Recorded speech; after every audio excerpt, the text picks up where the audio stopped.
यार सैलरी आ गई, बहुत खुशी हो रही है। ईमानदारी की कमाई का सुकून ही कुछ और होता है।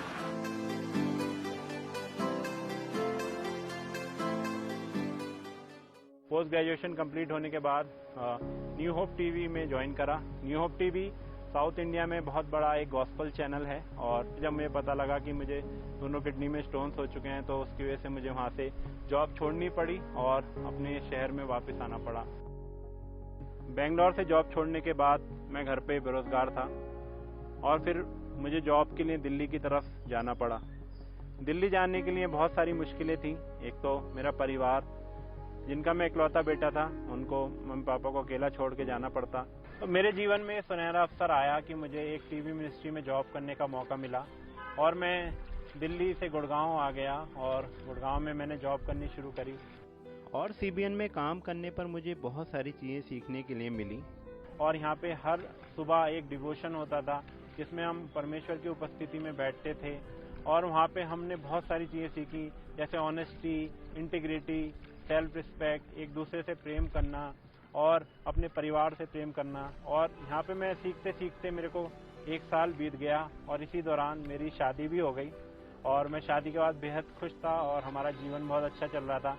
लेकिन जीवन में चीज़ें फिर से मोड़ लेती हैं, फिर से नई चीज़ें आती हैं, और एक ऐसा समय आया कि मेरे मम्मी पापा का रिटायरमेंट का समय आया।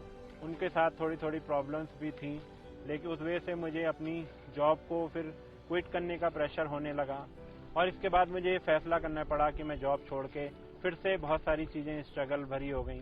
फिर से मेरे पास जॉब नहीं थी, तो उस समय मेरे दिमाग में एक ही ख्याल आया कि मैं अब क्या करूं।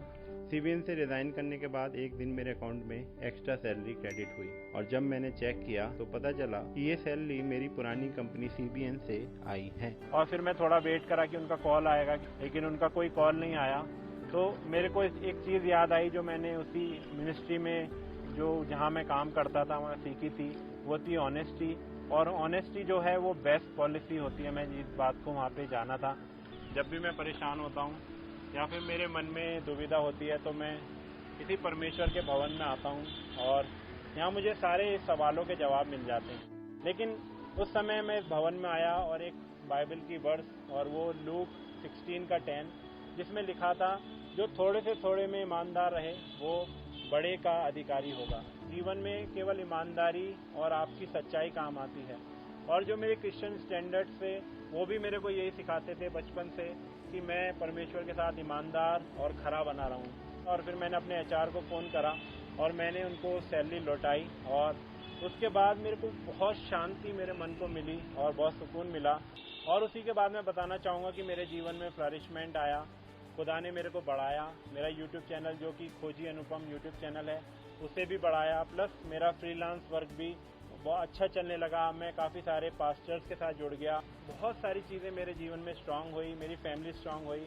अपने माँ बाप के साथ जो मैं अपने घर पे मुरादाबाद में रहने आया था अपनी जॉब छोड़ के, वो डिसीजन भी मेरे लिए खुदा ने अच्छा बनाया। और खरा होना बहुत ज़रूरी है।